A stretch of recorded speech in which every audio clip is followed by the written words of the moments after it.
Hello everyone, आज की video में हम लोग पढ़ने वाले हैं about the Minamata disease. This will come under the GK part, और आप इसे बोल सकते हो इकोलॉजी के पार्ट में भी आ जाएगा या इन्वायरमेंट से रिलेटेड जो चीज़ें हैं उसमें भी आ जाएगा। सो कई सारी फील्ड में इसके बारे में पढ़ते हैं। But what is this Minamata disease, और उससे पहले जानना जरूरी है एक टर्म कि ये मेटल टॉक्सिसिटी क्या होता है। What is this metal toxicity? So let me explain you दोनों चीज़ें। जब भी कोई चीज़, देखो जैसे हम कहते हैं ना कि कोई चीज़ हमने खाई है, ठीक है, जब तक वो लिमिटेड अमाउंट में रहती है, थोड़ा सा रहती है, जितनी हमें चाहिए जब तक उतनी है तब तक ठीक है। बट अगर वो ज़्यादा हो जाए और ज़रूरत से ज़्यादा हो जाए तब हम उसको टॉक्सिसिटी बोल देते हैं।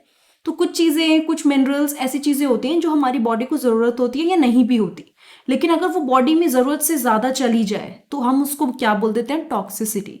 तो मेटल टॉक्सिसिटी के अंदर हम बात करेंगे अबाउट द मिनामाटा डिजीज़, जिसमें यहाँ पर मरकरी की एक्सेस से, मरकरी के बहुत ज़्यादा बॉडी में पहुँचने से ये डिजीज़ होती है। Minamata disease is one such metal toxicity. ये उनमें से एक मतलब मेटल टॉक्सिसिटी है जो कि टॉक्सिसिटी ऑफ मरकरी की वजह से होती है। ठीक है, किसकी वजह से होती है? क्या कहते हैं, sorry, which is cause by the toxicity of mercury. Now let's go to the next part, that is कि हुआ क्या था, कैसे इसके बारे में पता चला था, वो हम जानने की कोशिश करेंगे। ठीक है, 1950 और 1956 के आसपास आप मान लीजिए, मतलब 1950s की बात है ये, कि कई ऐसे फिशरमैन थे और उनकी फैमिलीज थी जो एक सिटी में रहते थे जिसका जगह का नाम था मिनामाटा, जापान में है ये। उन्होंने सिम्टम्स शो करने शुरू करे जो आजकल जाना जाता है मिनामाटा डिजीज के सिम्टम्स के तौर पे।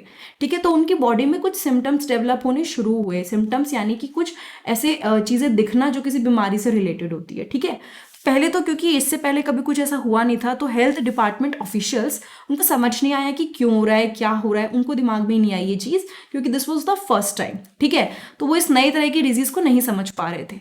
और उसके बाद ऐसे कई symptoms sea birds and cats वगैरह में भी देखने को मिले। Such symptoms were also reported from sea birds and cats in Minamata. Later, it was evidently proved that the disease was because of the industrial toxicity for mercury poisoning. बाद में ये proof हो गया था कि ये जो बीमारी है ये मरकरी की पॉइजनिंग की वजह से हुई है। मतलब कि मरकरी के बॉडी में बहुत ज़्यादा अमाउंट में जाने की वजह से ये बीमारी हुई है। That is called mercury poisoning. ठीक है, तो ये चीज़ ना, इसमें दो चार एस्पेक्ट्स हैं जो मैं कवर करूंगी कि ऐसा क्यों हुआ कि फिशरमैन्स वगैरह में ज़्यादा दिखा या क्या रीज़न था। तो पहले तो ये जानते हैं कि हुआ क्या था। सो उस टाइम पे जो चिसो कॉरपोरेशन थी, ठीक है, वो प्लास्टिक मैन्युफैक्चरर थे। वो क्या कर रहे थे, वो जो वेस्ट था वो वहाँ पे मिनामाटा बे, बेसिकली जो पानी का सोर्स था, उसमें वो मरकरी को रिलीज कर रहे थे। एंड वो मरकरी बहुत ज़्यादा टॉक्सिक अमाउंट में, मतलब ज़्यादा अमाउंट में रिलीज हो रहा था। तो हो क्या रहा था, the mercury in its toxic methyl form was then concentrated in the predatory fish through food chain of the ecosystem. देखो, पानी में गया, ठीक है, ये हमें पता है। उसके बाद फिश ने खाया उसको, ठीक है, या प्लांट्स में गया, या फिर प्लांट्स को किसी फिश ने खाया, फिर एक और कोई बड़ी फिश है उसने खाया उस फिश को।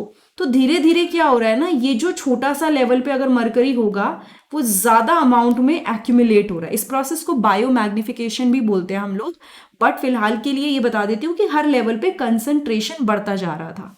The fisher folk were first to suffer the effect of the disease, क्योंकि वो लोग जनरली वहाँ पे जो शेल्स होते हैं, जो फिशेज होते हैं, वो खाते हैं। तो उन लोगों के सामने ये डिजीज पहले आई, उन लोगों ने पहले सफर किया है इस प्रॉब्लम से। ठीक है, now Minamata disease is a methyl mercury poisoning. Basically उसकी मिथाइल फॉर्म में बॉडी में एंटर करती है, जिसमें कई सारे सिम्टम्स आते हैं अगर डेली कंजम्पशन हो इसका लार्ज क्वांटिटी में। किसका? ये जो मरकरी है उसका। ठीक है, तो यहाँ पे क्या लिखा है, quantities of fish and shellfish that were heavily contaminated with the toxic chemical generated in chemical factories and then discharge into the C.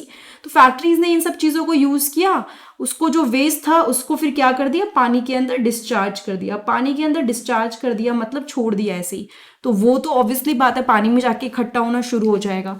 And धीरे धीरे धीरे धीरे जब वो एक्यूमुलेट होने लग गया तो उसकी वजह से टॉक्सिसिटी जैसी सिचुएशन क्रिएट हो गई। ठीक है, नाउ कुछ डिजीज, जो इस डिजीज के सिम्टम्स होते हैं, दैट इज कई हैंड या फिर माउथ एरिया के पास में सेंसेशन लॉस होना, क्योंकि इट्स अ न्यूरोलॉजिकल डिसऑर्डर।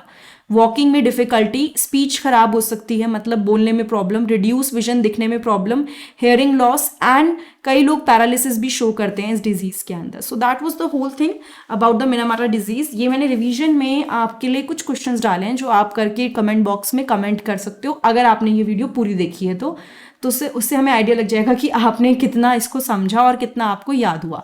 ठीक है, एंड ऐसी वीडियो अगर आपको और देखनी है तो लाइक कमेंट सब्सक्राइब और शेयर करना बिल्कुल मत भूलिएगा। इन्वायरमेंट से रिलेटेड या इकोलॉजी से रिलेटेड कोई भी वीडियो आपको देखनी है आप नीचे कमेंट बॉक्स में एक कमेंट कर सकते हैं, तो I try to make a video on that. Otherwise आप बिल्कुल मत भूलिएगा एक प्लेलिस्ट चेक करना जो पूरी की पूरी इकोलॉजी पे डिपेंडेंट है, मतलब इकोलॉजी से रिलेटेड है, वो आपको प्लेलिस्ट ऑप्शन में मिल जाएगी। एंड अगर वीडियो अच्छी लगी तो लाइक कमेंट सब्सक्राइब और शेयर बिल्कुल कीजिएगा। Thank you so much.